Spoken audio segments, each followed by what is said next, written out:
Hey, welcome back. So today I thought I would do another vlog style video because I'm going to be microneedling. If you haven't seen any of my microneedling videos before, I actually used to do this every single month to help heal my acne scars. It honestly worked super well. I did it all from home and any scarring that I used to have is basically not visible anymore.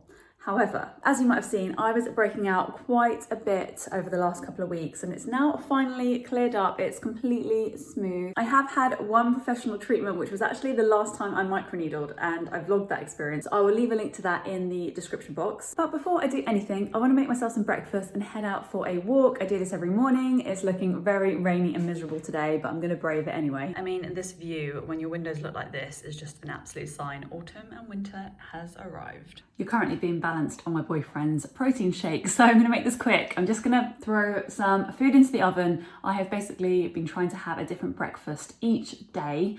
Sometimes I double up, but for the most part I just want to make sure that they're varied. I am currently seeing a naturopathic nutritionist for my gut health issues, and that's one of the recommendations she gave me. So I'm about to do that right now, leave that in the oven, and then, like I said, head out for a walk. So I'm going to show you what I'm going to make. So I had a whole butternut squash I was using for a recipe the other night, and the remainder I just chopped up and left in the fridge so that I can basically roast these for either lunches or breakfasts. I'm basically going to have this probably with some eggs. I've got a hot chocolate that I like to make now instead of coffee, and these I'm going to roast with some cinnamon and nutmeg so they'll taste nice and festive. So I've really been trying to make sure that I'm not eating as many grains, that I'm focusing more on the starchy vegetables, a bit like this butternut squash. Reason being is I just feel like I digest it better. I'm kind of experimenting with that. So yeah, that's the reason I'm having this. I would have usually loved to have oats in the morning. That's always been my favorite, whether it's a oat pancake, whether it's porridge. I love oats, but yeah, for the last couple of weeks, I've been trying to avoid them. So I'm throwing these into the oven now, and then I'm heading out for a very rainy walk before I start work. So it's happening. I made myself get out and go for a walk in the rain. I've been doing this most mornings, not in the rain, just for my mental well-being. I feel like being stuck in the flat for like 2 weeks during quarantine really showed me how much I appreciated these walks. And yeah, it's just a good way to set up the day. As I said, my breakfast is cooking, and then I will get back and eat and start work. So breakfast is ready, and I realise it looks so unappetizing, but I promise this is very yummy. So this is butternut squash in cinnamon and nutmeg, as you saw. And I've got 2 yolks from an egg. I'm not trying to eat the whites. Well, I'm trying not to eat the whites because apparently they can cause havoc on your digestive system. So I'm giving that a test. And then I also have this gluten-free loaf, which is made with cassava flour. I think that's how you pronounce it. But it's apple and spiced, and it's really yummy toasted. And then on top of that, I've got the Kerrygold, which is grass-fed butter. I always buy this brand, super yummy, and it's slightly salted. And then I also have this homemade hot chocolate, which I'm loving. For that, I actually use this cacao powder. This cacao powder here, which I got from Holland & Barrett. And then I just mix it with a little bit of hot water, and then this Rude Health oat drink, which is really yummy, gluten-free. Yeah, been enjoying this one. Another thing that I really wanted to mention about having this every day for breakfast in replacement for coffee is, and this might be oversharing, but I get the worst cramps when it's my period, and I think this has a lot to do with having the copper IUD. For anybody else that has the copper IUD or coil or whatever you want to call it, you'll know just how intense period pains can be. And for the longest time, I thought this was just like my fate. I didn't think there was going to be much I could do about it unless I had it removed. But I have noticed that having this every single day for breakfast has actually allowed this period, I'm currently on my period, literally no cramping at all. I have not felt pain at all this month, which is so unheard of, and I'm just super impressed, and I wondered what it could be, and I've just had a look on the back. I already knew that this had a lot of magnesium, but it says on the back here it has the same amount of magnesium as 1 bag of baby spinach leaves, 170 grams, which is super impressive. I think that's definitely had a lot to do with it. It also has zinc and copper in there as well. So yeah, I just think this has just got so many benefits to it, and I'm really impressed. This really is the only thing that I can think of that would have changed or had an influence on my period pain. So yeah, if you're also in the same boat as me, definitely give it a try and let me know what you think. On a different note, I actually have started taking these again, Do you remember me talking about these? I think I actually did a whole video on them and how much they were helping my skin. But yeah, since my breakout, when was it? Like last week and the week before, it just was going on forever. So I introduced these back in. I'm not taking them quite as regularly as I used to. I was just using them to kind of top up, almost like a meal replacement, I guess. Not a meal replacement. Like as if I was eating beef liver, I guess. So I would have like 6 all in one go, maybe like once a week, maybe once every other week when I could remember. But I've now started to take a couple a day with my lunch. And I do think that maybe that might be helping like clear everything up. So yeah, just thought I'd put that out there. If you haven't seen that video, I'll link it in the description. Just getting all of my microneedling bits out and ready. I'm gonna use my surgical spirit, which basically disinfects the roller and the stamp. So I'm gonna leave it in there for about half an hour whilst I finish some other work. But yeah, this prep is definitely necessary because you wanna make sure that anything that you're putting on your face, especially when it's a needle length like this, which is 2 millimeters, you want to make sure that everything is super clean and sterile. Can't lie though, feeling a little bit nervous about this because it does hurt. I know I've been doing this for so long, but I still always kind of have to like build myself up to actually do it. It just, yeah, it's just super painful. I definitely think I'm going to be missing the numbing cream, which I had applied when I had it professionally done a couple of months back. But yeah, here we go. The first thing that I need to do is actually cleanse my face because I've got SPF on and obviously some mascara. So I'm just going to use my usual Garnier micellar water, and then I'm going to use, oh, let me reach it, my usual, I can't turn it around, Bioderma gel cleanser. So that will be enough for cleansing, and then I just make sure I've got a fresh towel because everything needs to be super clean, as I said, super sterile, because we're dealing with needles in your face. So face is now cleansed, so I'm ready to roll, literally. As you can see, I have got some kind of redness, and I don't think it's picking up on camera right now, but there are like a few marks which I think may end up like as actual acne scars, indented acne scars, if I don't roll over them. But I have also got this active breakout, which is actually really sore. It's just above my lip here, which I'm going to avoid. Definitely do not roll over active acne. I'm going to go in first of all with the roller. Everyone always asks me like how many needles are on this, and I can never remember, but I believe it is like the standard size. I have had like the smaller size, which is, I think it was like 4 or 3 rows of needles long, if that makes sense. Whereas I believe this has 9 rows of needles. And as I said before, this is 2 millimeters in depth. From the research that I did back in the day when I was first trying to get rid of my acne scars, I believe that you need this length in order to hit the right part of the skin, the right part of the dermis, to really stimulate collagen.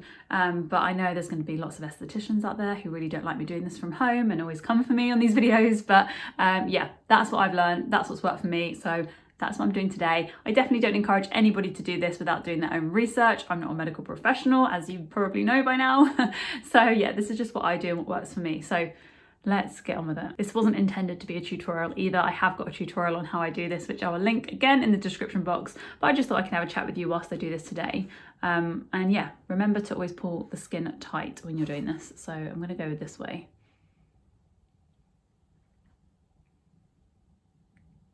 Oh, it is so painful. The worst part is when you actually hear the needles puncture your skin. So gross. You can see it goes really red very quickly, obviously, and then I do get a bit of pinpoint bleeding. Feeling really lazy about doing this for a while, mostly because I was actually really happy with how my skin is, but I've realised that definitely more scarring has kind of come to the surface quite a bit in the last couple of months even, actually. So I do want to keep this up as like a regular monthly thing. If you needle from home, I'd love to hear how often you do it. I believe you should only be doing this once a month, maybe even 6 weeks with a needle length like this. I think the question I get asked the most about microneedling, definitely in recent years anyway, has been whether to apply tretinoin at the same time. And so my answer is kind of like yes and no, which is confusing, but definitely don't stop using tretinoin. But in my case, I use tretinoin every other night. And so I always make sure I'm needling on a night where I don't want to apply it because I just think it'd be too much all in one day for my skin. And that is also what I was told when I had my professional treatment. Emma at L'Atelier definitely said the same thing. So just be warned, like your skin's super sensitive the day you microneedle. So just be really cautious about the skincare that you're going to use after. So I'm just going to go over the chin a little bit here. I usually find this area a lot easier to do with the stamp, or I don't know what you would call this, stamp, pen, same thing, you know what I mean. Okay, so I think we're done with the roller just on this area. I'm now going to go in with the stamp. This is really where I tend to get the most pinpoint bleeding because I do find that this is just so much more accurate and definitely draws a lot more blood, so be warned. Ooh, That is so painful. So this one's great for actually finding the scars that you have in mind. I've also gone around here, my smile lines, it's just easier. But I do get a lot more scarring in this area in particular where there is generally fat loss. And I used to have really deep scarring in this area here. And honestly, microneedling just transformed that. I just can't even see. There was like 5, which I really used to notice that were kind of clustered together, but they have honestly completely gone. Like I can't even tell where they used to be. So now that that side has done, I'm just going to basically rinse that with warm water and then go in and apply Emphatics. I usually like to do it area by area just because I find that it can get quite dry and painful if I leave it whilst I do my whole face. But we've got Emphatics, which basically is an ointment that I apply straight over. It stops your skin from drying out, which honestly will happen if you don't apply something to protect your skin. This has got a very small amount of vitamin A, which helps to obviously, as we know from like tretinoin, it helps to kind of turn the skin over and really kind of see results quicker. But I only tend to leave this on for like 6 hours, I would say. It's lunchtime now, so I usually leave this till I would cleanse in the evening, but I don't tend to sleep with it because it's very sticky. It feels like applying Vaseline on your face. I feel like I've spoken so much about my microneedling journey on here, so I don't really talk about it very much anymore. But honestly, I have to say microneedling like completely changed my skin. My scarring, whilst I don't really have very many videos of it because I wasn't actually creating content when my scarring was at its worst, but it really was something that got to me in terms of my confidence. Now I feel like I have a much healthier relationship with like my appearance and my skin and everything else. But at the time I was just, quite sad to see that what was a really bad time breaking out with such intense acne had left this kind of permanent scar. And there really is no need to cover or treat acne scars. They are perfectly normal. But if you do want to look at ways to kind of improve the texture of your skin, then I definitely recommend microneedling like I have done for years. And I continue to use it with like success every time I do. So yeah, I guess my only advice if you're just starting out is to be patient because these things take time. I like the science behind this, by the way. Like, I think lasers were actually created with the same kind of concept, is that you're getting to a different layer of the skin. So whilst a laser might do that, obviously, with a laser, these are like an old-fashioned version, right, with a needle. So you're just kind of pinpricking the area of the skin, sending a signal basically to go and heal itself, and that's why you're able to produce more collagen and rebuild that area of skin. I would really recommend doing this as soon as your acne has healed. Please do not wait. Unless you are finishing Roaccutane, then definitely wait. But the best way to treat scars is definitely when they're fresh and new.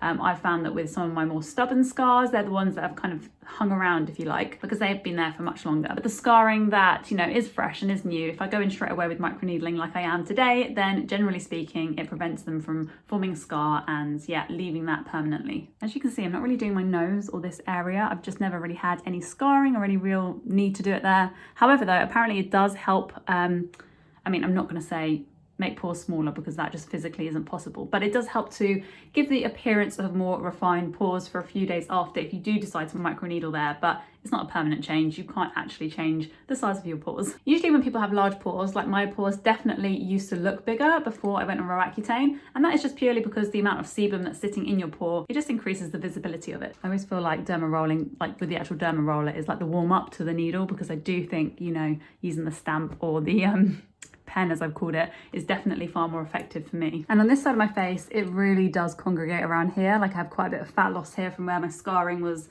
pretty intense, that I can see in different lighting. So I do tend to concentrate my efforts around here. Now for the needle. So one of the things I really want to do with microneedling is improve the texture of my skin, particularly as I'm noticing in each photo that I take of myself that I'm certainly not getting any younger.